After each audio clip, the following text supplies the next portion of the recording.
नमस्कार दोस्तों, स्वागत है आपका स्टडी विद मैंग 07 पर।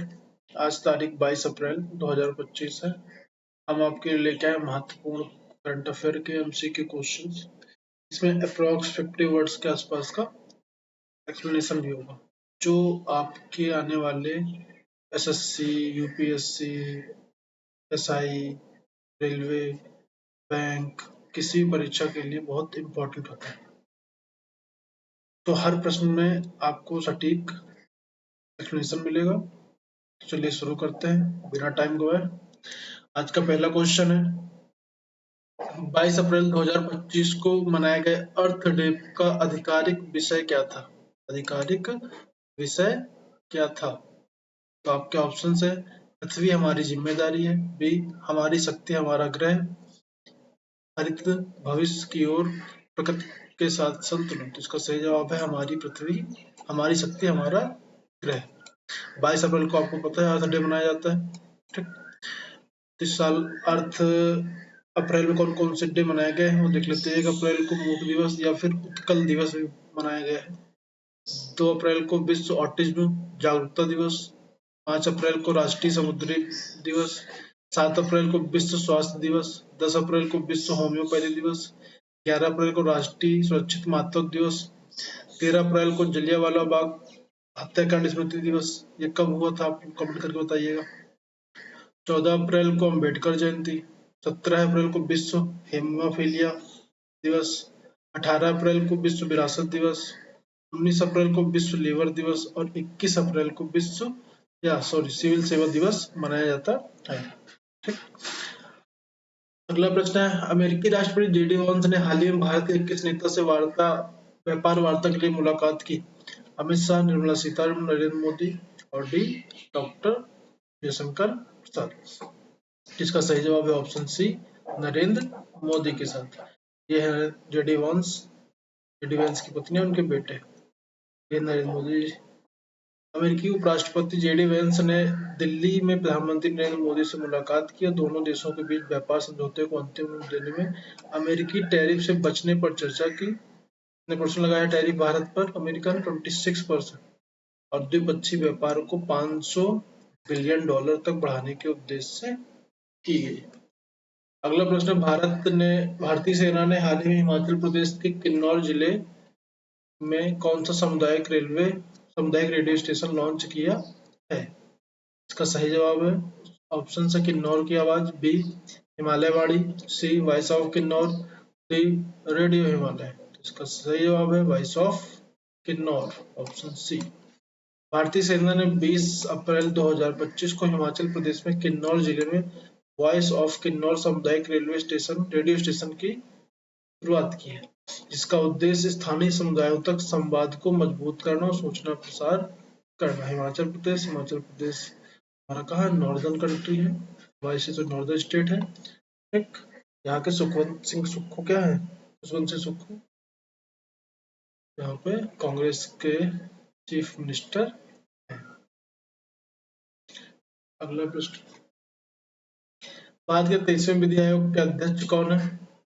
ए न्यायमूर्ति डीवाई चंद्रचूड़, बी न्यायमूर्ति संजय किशन कौल, सी न्यायमूर्ति रंजन गोगोई, डी न्यायमूर्ति ऋतुराज अवस्थी। इसका सही जवाब है ऑप्शन डी, न्यायमूर्ति ऋतुराज अवस्थी 23वें विधि आयोग के अध्यक्ष नियुक्त किए गए हैं। वह कर्नाटक उच्च न्यायालय के पूर्व मुख्य न्यायाधीश रहे हैं और विधि आयोग का कार्य देश में कानूनी सुधारों की सिफारिश करना होता है। विधि आयोग का काम क्या होता है और इसका कार्यकाल आमतौर पर 3 वर्ष का होता है, ठीक। तो विधि आयोग क्या है?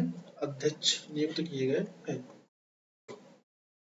भारत के लिए जीडीपी 2024-25 के लिए प्रतिशत के रूप में राजकोषीय घाटा क्या है? 5.6%, 4.9%, 6.5% एंड 3.8%। इसका सही जवाब है ऑप्शन बी 4.9%। 2024-25 के लिए वित्तीय वर्ष में भारतीय राजकोषीय घाटा जीडीपी का 4.9% होने का अनुमान है, जो कि 2023-24 में 5.6% से कम है।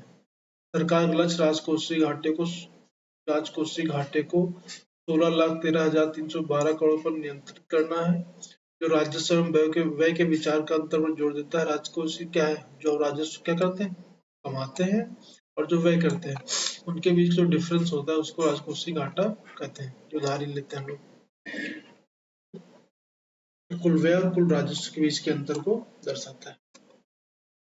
नीति आयोग ने वुमेन एंटरप्राइजेस एंटरप्रेन्योरशिप प्लेटफॉर्म का पहला राज्य अध्याय किस राज्य में लॉन्च किया है? ठीक है, राज्य आधारित किस राज्य पे लॉन्च किया है? तो ऑप्शन से आप महाराष्ट्र, बी उत्तर प्रदेश, सी गुजरात, डी तेलंगाना। जिसका सही जवाब है उत्तर प्रदेश। उत्तर प्रदेश के बागपत, हाथरस, कासगंज में 3 नए मेडिकल कॉलेज स्थापित करेगा, जिससे कि सार्वजनिक निजी भागीदारी पीपी के मॉडल पे केंद्र सरकार की वायबिलिटी गैप फंडिंग योजना के माध्यम से 300 एमबीबीएस सीटें जोड़ी जाएंगी। यह विस्तार राज्य में चिकित्सा बुनियादी ढांचे को सुदृढ़ करेगा। 2017 में 39 मेडिकल कॉलेज थे, जिनकी संख्या बढ़कर अब कितनी हो गई है? 78 हो गई है। उत्तर प्रदेश में एमबीबीएस सीटों में 108% की वृद्धि, स्नातकोत्तर में ग्रेजुएशन वाली सीट्स में, चिकित्सा सीटों में 181% की बढ़ोतरी हुई है। हाल ही में भारतीय नौसेना ने दूसरे very low frequency radar station का उद्घाटन किस राज्य में किया है? तो ए महाराष्ट्र, बी तेलंगाना, सी गुजरात, डी केरल। इसका सही जवाब है ऑप्शन बी तेलंगाना। तेलंगाना में दमदम गुड़म वन में भारतीय नौसेना के दूसरे very low frequency radar station का उद्घाटन किया। यह भारत के नौसेना का दूसरा वेरी लो फ्रिक्वेंसी संचार ट्रांसमिशन है। ठीक है, पहला कहाँ था? पहला था तमिलनाडु, तिरुवल्ली में है। अगला है, भारत ने छठी एशियाई अंडर 18 एथलेटिक चैंपियनशिप में कितने पदक जीते हैं? ऑप्शन से 17, बी 11, सी 15। इसका सही जवाब है ऑप्शन ए 17। ठीक, तो भारत ने छठी एशियाई अंडर 18 एथलेटिक चैंपियनशिप में 2025 में कुल 17 पदक जीते हैं। हाल ही में किस एशियन इंफ्रास्ट्रक्चर बैंक एआईबी का उपाध्यक्ष किसे नियुक्त किया गया है? ऑप्शन से विनीत जोशी, बी संतोष कुमार, सी अजय भूषण, डी इनमें से कोई नहीं। इसका सही जवाब है सी अजय भूषण पांडे। ये पूर्व वित्त सचिव रहे हैं। हाल ही में एशियन इंफ्रास्ट्रक्चर बैंक एआईबी का उपाध्यक्ष नियुक्त किया गया है।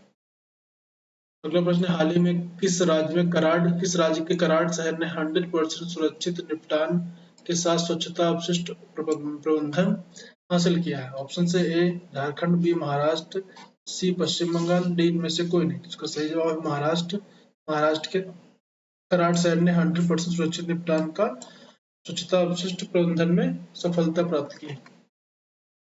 हाल ही में रेयर अर्थ एलिमेंट्स और मैग्नेट के निर्यात पर किस देश ने रोक लगा दी है? ए रूस, बी जापान, सी चीन। इसका सही जवाब है ऑप्शन सी चीन।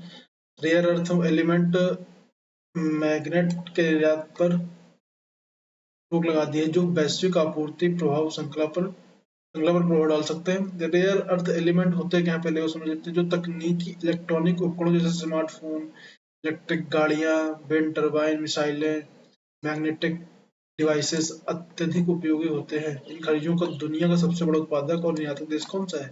अकेले 60% ग्लोबल सप्लाई करता है चीन। उसने क्या किया? रोक लगा दी। हाल ही में प्रधानमंत्री मोदी की किताब संस्कृति का 5वां अध्याय कहाँ लॉन्च हुआ है? Option A Ayodhya, B Banaras, C Nai Delhi. इसका सही जवाब है नई दिल्ली। नरेंद्र मोदी प्रधानमंत्री नई पुस्तक संस्कृति का 5वां अध्याय का विमोचन नई दिल्ली में किया गया। पहली पुस्तक कब आई थी इनकी? पहली आई थी 2016 में, दूसरा अध्याय आया था 2018 में, तीसरा आया था 2020 में, चौथा 2022 में, पांचवा अभी आया 2025 में। कहाँ पे लॉन्च किया है? नई दिल्ली में। हाल ही में हेनले पासपोर्ट इंडेक्स में 2025 में भारत की कौन सी रैंकिंग मिली है? ऑप्शन से ए 80वीं, बी 87वीं, सी 69वीं, डी 75वीं। तो इसका ऑप्शन बी सही है। कौन सा? 87वीं मिली है।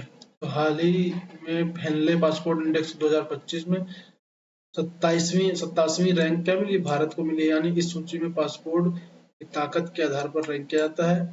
कितने देशों को वीजा प्राप्त करना संभव है? भारत में अभी 62 देशों में visa free visa on arrival की सुविधा पा सकते हैं। आज का प्रश्न है, किस भारतीय शहर को हाल ही में UNESCO global network of learning cities में शामिल किया गया है?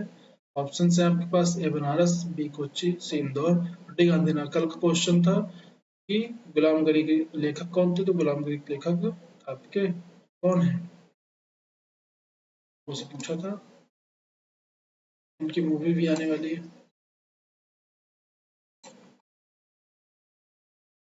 बताइए। गुलामगिरी के लेखक कौन थे?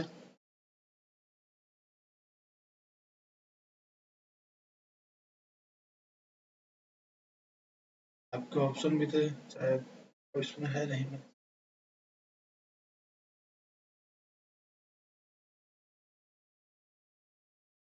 नहीं पता आप लोगों को, चलिए कमेंट जरूर करिएगा। वैसे मैं बता देता हूँ आपको, गुलामगिरी के लेखक आपके कौन है? गुलाम महात्मा ज्योतिबाराव फुले, सही जवाब है। महात्मा ज्योतिबाराव फुले आपके गुलामगिरी के राइटर थे। इसका 1873 में प्रकाशन हुआ था। Thank you so much. आज का वीडियो कैसा लगा कमेंट करके जरूर बताइएगा, और ऐसे ही करंट अफेयर कंटेंट के लिए और साथ में एमसीक्यूज के लिए आप चैनल को सब्सक्राइब और लाइक जरूर करिएगा।